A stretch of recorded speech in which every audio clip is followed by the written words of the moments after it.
어디야? 지금 광명사거리에서 유턴 받았고요. 글로 갈 거예요. Halo warga angkasa, selamat datang kembali di channel Angkasa Film. Masih bersama saya Jejek, si penabur benih alur cerita film memabukan yang akan membuat kalian sempoyongan. Kali ini saya akan mengulas sebuah film yang sungguh spektakuler dengan seorang tokoh yang nampak terlihat biasa saja, namun memiliki kemampuan tarung yang luar biasa dan alhasil terbongkar berbagai fakta mengejutkan tentang dirinya. Oke lah guys, tanpa berlama-lama kita langsung ke filmnya. Namun sebelum itu, kalian boleh dong klik tombol subscribe dan aktifkan lonceng notifikasinya biar kalian gak ketinggalan dengan konten-konten menarik lainnya dari Angkasa Film. Dan inilah The Man From Nowhere, Puter Geng.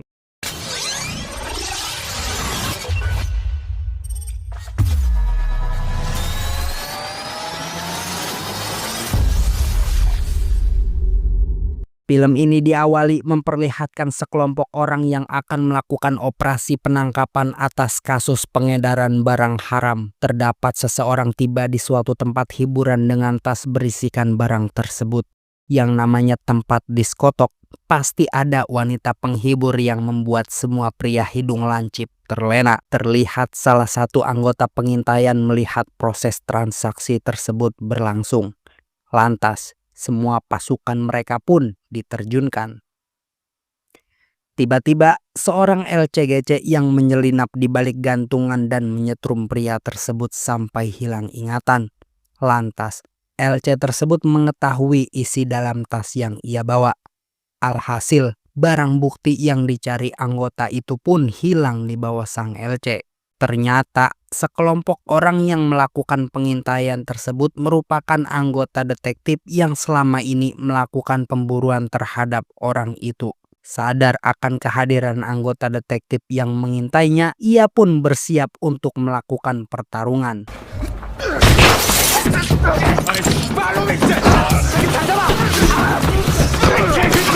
Akan tetapi usahanya sia-sia dan ia pun mengalami smackdownan maut dari detektif tersebut. Begitu pula dengan detektif, ia harus menerima hasil yang mengecewakan. Pasalnya, narkoboy yang akan mereka jadikan barang bukti untuk menahan orang tersebut hilang diserobot orang. Berpindah pada seorang pria misterius yang tengah membeli selonjor sosis. Jelas terlihat rasa ketidaksabaran seorang penjual karena kesal dengan spesies nangkali alias nanya doang kagak beli. Lantas pria tersebut membelinya dan tak lupa membeli tanaman bunga yang melambangkan nikmatnya kehidupan tanpa pertikaian.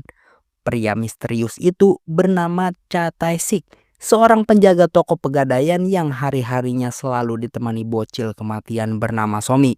Somi merupakan seorang anak yang tumbuh di lingkungan yang kurang baik sehingga membuat dirinya sedikit nakal. Meskipun begitu, Tae-sik mau menerimanya karena tak tega melihat Somi yang tidak memiliki teman. Dan kadangkala Tae-sik juga menerima ketika Somi menggadaikan Walkman miliknya. Ketika Somi melihat sosis, ia merasa lapar. Hal itu sengaja dilakukan Tae-sik agar dapat mengajaknya makan bersama. Ketika makan siang berlangsung, datang seorang wanita menggedor-gedor kios miliknya. Somi pun sembunyi karena tahu ada yang mencarinya. Ternyata itu adalah wanita yang mencuri barang haram tempo hari. Dan dia juga merupakan ibu Somi yang bernama Hyojung. Selain mencari Somi, maksud kedatangan Hyojung adalah menggadaikan kamera miliknya. Di samping itu, Hyojung juga menuduh jika Tae-sik merupakan predator yang suka memangsa anak-anak. Dan Hyojung pun berkata, daripada sama bocil, mending sama aku yang jago muterin pentil. Maksudnya pentil sepeda ya guys ya. Jangan salah sangka. Mendengar hal itu, Tae-sik pun dengan santai menanggapinya. Beralih di kantor polisi, si Debrong akhirnya berhasil bebas dengan didampingi pengacaranya. Dan pimpinan detektif mengancam bahwa ia akan segera menangkap para bos dan anak buah gembong narkoboy. Setelah sampai di kantor bisnis gelapnya, seorang bos bernama Oh Myung-gyu tengah melampiaskan kekesalannya pada seorang anak buah bernama Mansuk. Karena keteledoran anak buah Mansuk telah menghilangkan barang senilai rumah Raffi Ahmad.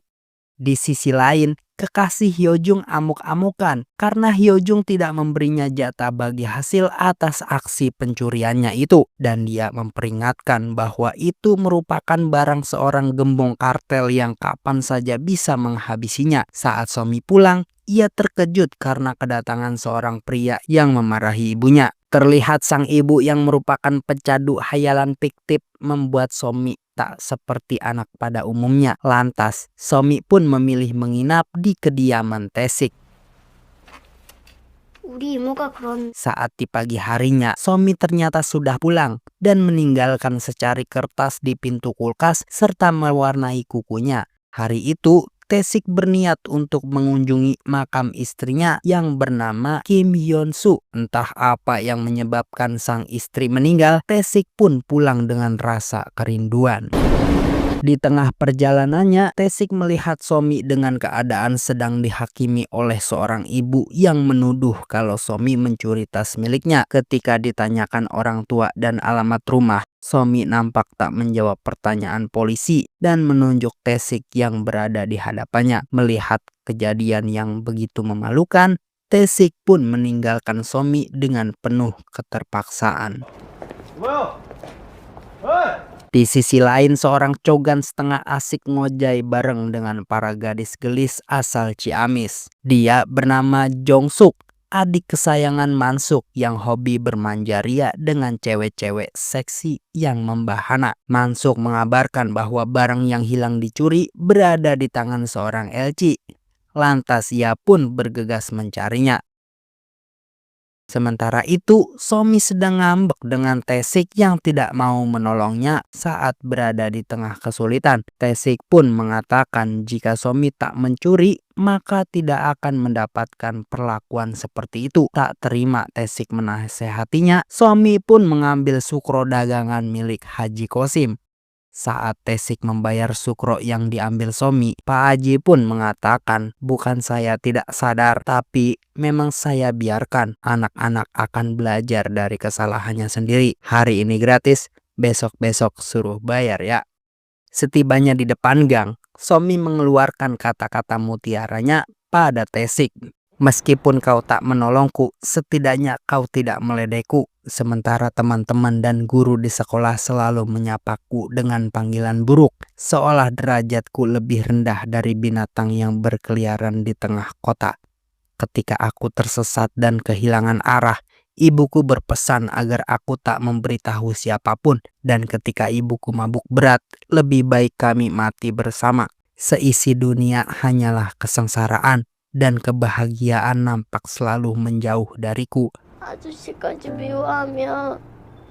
Terharu mendengar anak sekecil itu mampu melantunkan syairnya, Taesik pun meneteskan air mata sambil memegang kartu yang diberikan oleh Somi. Setibanya di rumah, Somi dikejutkan dengan penyiksaan yang dilakukan Jong-suk terhadap ibunya. Dengan penuh tekanan dan ketakutan, mata Somi ditutup oleh anak buah Jong-suk yang bernama Japra. Bersamaan dengan yang terjadi di kediaman Taesik, terlihat gembok yang telah terbelah menandakan bahwa ada seseorang yang masuk ke dalam rumahnya. Dan ternyata sudah ada anak buah Jong-suk yang bernama Doci dan si Debrong yang menodongkan pisau padanya. Taesik yang tak mengetahui maksud kedatangan mereka lantas menyerahkan dompet miliknya. Ketika Doci lengah, secepat kilat Taesik mengambil pisau di tangannya. Kaget karena orang yang dihadapinya bukan sembarang orang, Doci pun menelpon bosnya, sembari disusul oleh Japra yang memberikan telepon pada Taesik. Dalam panggilan tersebut, terdengar suara Somi yang sedang dalam masalah. Lantas, Taesik pun memberikan kamera yang digadaikan Hyojung tempo hari. Ternyata, Hyojung menyembunyikan barang itu di dalam tas kamera miliknya. Japra merasa bahwa Taesik memang bukan orang biasa. Hal itu terlihat saat Taesik tidak sedikit pun memperlihatkan rasa takut saat Japra menembak si Debrong. Saat mereka pergi, Taesik pun mengejarnya yang telah menculik Somi dan ibunya.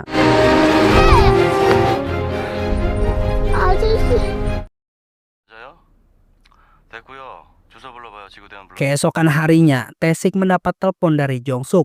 Ia memberi syarat sebagai bayaran agar Somi dan ibunya dapat dilepaskan.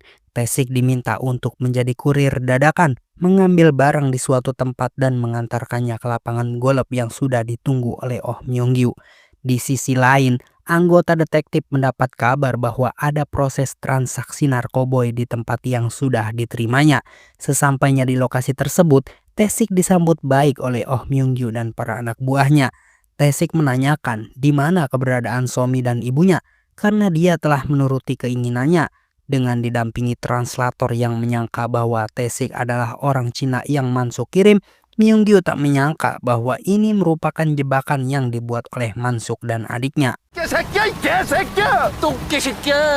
Seketika, Tae-sik pun menjadi sasaran emosi dan disusul para polisi dan detektif yang tiba di lokasi tersebut. Ketika Myung-gyu ingin melarikan diri, Tae-sik pun mencegahnya. Namun, pelarian itu berujung dengan penemuan jasad Hyojung yang berada di bagasi mobil yang selama ini dikendarainya. Dengan kondisi kehilangan semua organ-organ dalam tubuhnya, seketika Tae-sik pun dibungkus polisi. Di kantor polisi, semua tahanan melakukan tes urin. Tak terkecuali dengan Tae-sik yang membuat para tahanan lain merasa heran dengan kondisi badan Tae-sik yang dipenuhi bekas luka. Saat interogasi berlangsung, detektif merasa heran karena keberadaan Tae-sik di TKP tidak memiliki hubungan sedikit pun dengan Oh Myung-gyu. Selain itu, Tae-sik merupakan satu-satunya orang sipil yang data dan catatannya terkunci. Hal ini membuat detektif kesulitan untuk menelisik histori Tae-sik. Teringat dengan kartu sakti yang diberikan Somi, Tae-sik berniat untuk meloloskan diri dari penjara. Alhasil, semua anggota yang berjaga tak luput dari amukan Tae-sik. Berpindah di suatu tempat, kekasih Hyojung yang baru saja selesai belanja dari sebuah minimarket, seorang nenek meminta tolong untuk melihat mobil di sisi jalan. Barangkali itu mobil anaknya yang lama tak pulang setelah ikut rantau di Kamboja. Tak tega dengan nenek tersebut, ia pun mau membantunya. Dan seketika, kekasih Hyojung pingsan dengan gedikan maut seseorang yang keluar dari dalam mobil tersebut. Ternyata, nenek laknat itu bagian dari komplotan kejahatan. Hal itu terlihat saat pertukaran kekasih Hyojung dan Somi dengan keadaan mata tertutup. Lantas, Somi pun dijanjikan bertemu ibunya saat itu juga. Namun, bukan ibunya yang ia temui, melainkan sekelompok anak-anak dengan kondisi mengenaskan di tempat tersebut. Sementara itu, detektif tengah memeriksa hasil CCTV. Terlihat Tae-sik mampu melumpuhkan 6 orang anggotanya dalam waktu singkat. Dengan kondisi patah tulang, keseleo, saraf kejepit, dan asam urat, Tae-sik pun mencuri berkas Oh Myung-gyu dan langsung merat. Sedangkan detektif lain menemukan kode 011 adalah berkas intelijen militer yang terkunci. Satu-satunya cara agar mendapatkan data Tae-sik, ia sengaja mengirimkan email yang mengatasnamakan Tae-sik ke Badan Intelijen Amerika. Beralih ke kekasih Hyojung, sial sekali karena dia harus diinterogasi dengan sebilah kapak yang membuat hatinya bergetar, badannya gemetar, dan dia pun moka tak sadarkan diri. Kembali pada detektif yang melakukan rapat dadakan, informasi yang diterimanya melalui pihak Amerika menjelaskan bahwa Tae-sik merupakan seorang agen pasukan khusus di Komando Intelijen Militer, menyelesaikan misi rahasia dari tahun 98 sampai 2006. Selain itu, Tae-sik juga merupakan pelatih di kesatuan militer dengan misi penyerbuan, pemusnahan, dan penculikan. Tae-sik juga merupakan spesialis operasi rahasia di luar negeri. Dengan program latihan yang begitu brutal, membuatnya jadi mesin pembunuh yang menakutkan. Dengan demikian, dia mendapatkan bintang jasa militer oleh pemerintah Korea Selatan. Tae-sik pun kemudian membawa seorang korban rentenir yang mengetahui lokasi pertemuan untuk transaksi perdagangan organ manusia. Sesampainya di lokasi tersebut, Tae-sik masuk dengan mudah karena membawa kartu tersebut. Disusul oleh seseorang yang ikut naik klip bersamanya. Ternyata orang itu adalah Mansuk. Tae-sik tak sadar bahwa orang yang selama ini mempermainkannya berada di lip yang sama. Sementara itu, Doci masuk jebakan Batman. Meskipun mulesnya bergejolak, Doci pun dibuat kaget saat paman India dibuat tepar seketika.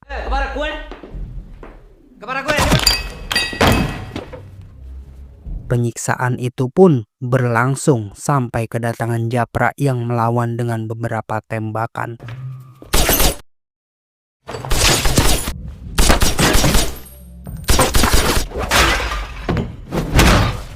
Disinilah keterampilan intelijen mulai dimainkan. Meskipun hanya mengandalkan sebilah kapak di tangannya, Tesik mampu memberikan perlawanan yang luar biasa hingga membuat Japra kewalahan. Dengan keadaan luka tembak yang menembus dinding lambungnya, Tesik masih dengan perasaan yang sama. Seketika, Mansuk dan Jongsuk pun terlihat di hadapannya, disusul dengan para polisi yang mulai mencarinya. Mansuk berniat untuk menguji seberapa jauh Tesik mengejarnya. Kesombongan itu akan terjadi di akhir film ya guys ya. Kemudian Tesik mengejar mobil mereka dengan keadaan terluka sambil membawa kapak. Seorang pria yang parkir di sisi jalan merasa ketakutan. Dengan berat hati ia pun mengikhlaskan mobilnya, disusul dengan satu tembakan detektif yang sia-sia. Di sisi lain, utusan Badan Intelijen Negara mendatangi kantor detektif.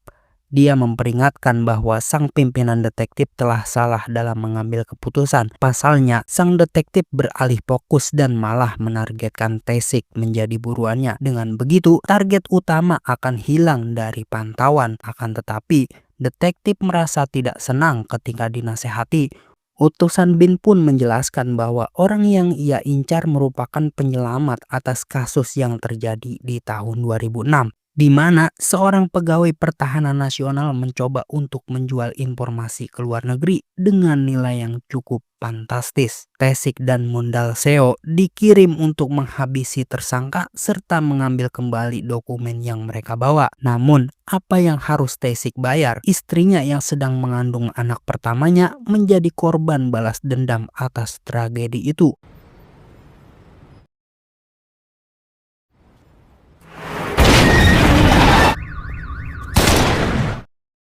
Trauma masa lalu yang hingga kini menghantui Tesik membuatnya menjadi pribadi yang berbeda. Ketika luka Tesik sudah membaik, kini ia akan membuat kekacauan yang luar biasa yang akan membuat mereka semua menyesal karena mempermainkan orang yang salah. Dengan penampilan barunya, Tesik memulai misinya dengan mencari Somi terlebih dahulu di setiap sudut kota. Sementara itu, Somi tengah makan malam di tempat pengungsian. Terlihat raut wajah yang penuh tekanan. Somi nampak bersedih karena sampai saat ini ia tak bertemu dengan ibunya. Tak tega melihat Somi begitu murung, Japra pun memberikan sepotong roti. Kemudian, seorang anak berpamitan dengan anak-anak lainnya. Sang nenek laknat berkata, "Jika kalian berperilaku baik, maka akan segera bertemu dengan orang tua." Somi yang berharap cepat bertemu dengan ibunya lantas menambal luka yang terdapat di dahi Japra. Terharu dengan ketulusan seorang anak, Japra pun meneteskan air mata karena tahu bahwa ibu Somi telah tiada. Di sisi lain, seorang kurir dengan penyamarannya bernama Jang Lusik terciduk detektif karena membawa paket narkoboy siap edar. Detektif menginterogasinya dengan meminta informasi yang ia ketahui tentang hilangnya seorang anak bernama Somi. Ia menjelaskan bahwa para mafia Korea telah menggunakan sistem perdagangan narkoba ala Cina. Mereka menculik orang-orang yang tersingkirkan dari strata sosial, menculik anak-anak untuk dijadikan kurir, dan mengambil organnya jika sudah tak dibutuhkan lagi. Sementara pencarian Tesik mencurigai seorang anak yang dirasa menjadi alat perdagangan barang haram tersebut. Namun, polisi yang berpatroli mencurigai gerak-gerik Tesik yang sedang dalam pencarian polisi. Sadar bahwa polisi mengejarnya, Tesik pun memasuki suatu bangunan dan terjadi gedebak-gedebuk yang tak lama ini. Terlihat mobil yang digunakan untuk mengangkut anak-anak. Tesik pun mengejarnya dengan mobil hasil rampasan sopir taksi yang tengah beristirahat. Setibanya di suatu ruko, Tesik melihat kekejian itu berlangsung. di mana para anak tersebut dijadikan pekerja rodi yang dipaksa memproduksi barang haram yang dijualnya selama ini. Terlihat keberadaan Jong-suk yang menjadi mandor di lokasi tersebut. Tak sampai di situ, Tae-sik kemudian memeriksa seisi ruangan tersebut dan ternyata selain dijadikan tempat produksi, terdapat ruangan untuk mengeksekusi anak-anak, dan kebrutalan ini menjadi awal dari kehancuran Mansuk bersaudara.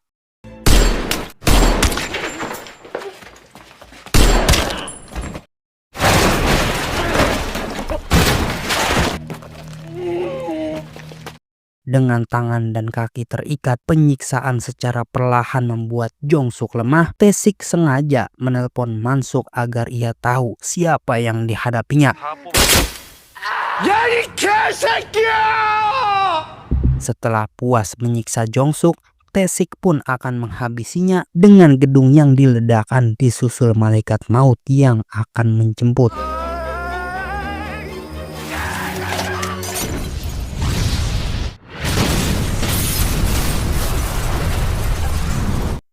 Setelah mendapatkan alamat markas pusat, Tae-sik pun mendatangi tempat tersebut. Di sudut lain, Mansuk memerintahkan Japra untuk segera mengeksekusi Somi, dan Somi harus ikhlas saat mengetahui bahwa ibunya telah tiada. Sebenarnya Japra tak tega, namun apalah daya, sebagai anak buah setia, Japra harus menuruti semua perintah bosnya. Di sisi lain, modus penyamaran nenek laknat tercium polisi dengan detektif yang menggeledah tempatnya. Fakta itu ditemukan ketika detektif melihat para anak-anak disekap olehnya. Akan tetapi, nenek laknat masih santuy menghadapinya. Setibanya di tempat yang diyakini markas pusat Mansuk bersaudara, bukan 1, 2, atau 3 orang. Akan tetapi, Tae-sik disambut dengan belasan anak buah Mansuk yang menunggu kedatangannya. Dan Tae-sik harus menerima kenyataan bahwa Somi telah dieksekusi. Hal itu terlihat saat Mansuk memberikan bola-bola yang terdapat di dalam botol kaca dengan tatapan penuh amarah dan mata yang terlihat merah seolah petir yang menyambar saat hujan melanda. Pembantaian pun dilakukan.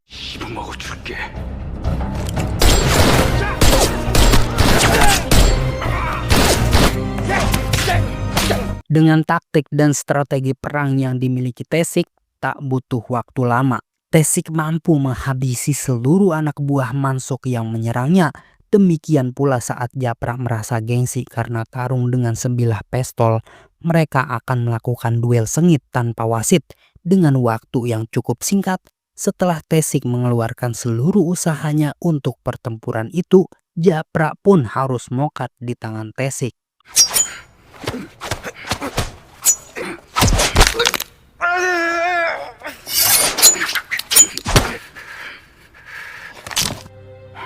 Setelah selesai membantai semua orang-orang Mansuk, kini Mansuk pun menjadi target selanjutnya. Dengan rasa penasaran dan dendam kesumat, saat Mansuk ingin melarikan diri, anak buah yang tinggal satu-satunya itu pun tak luput dari ciuman peluru.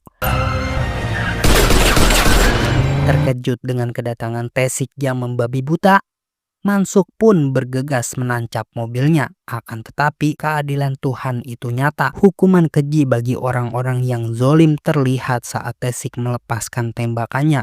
Namun kaca tersebut dilapisi zat anti peluru. Dengan percaya diri, Mansuk pun kembali memperlihatkan kesombongannya. Meskipun kaca tersebut anti peluru, jika target difokuskan di satu titik, maka akan membuat lubang yang estetik.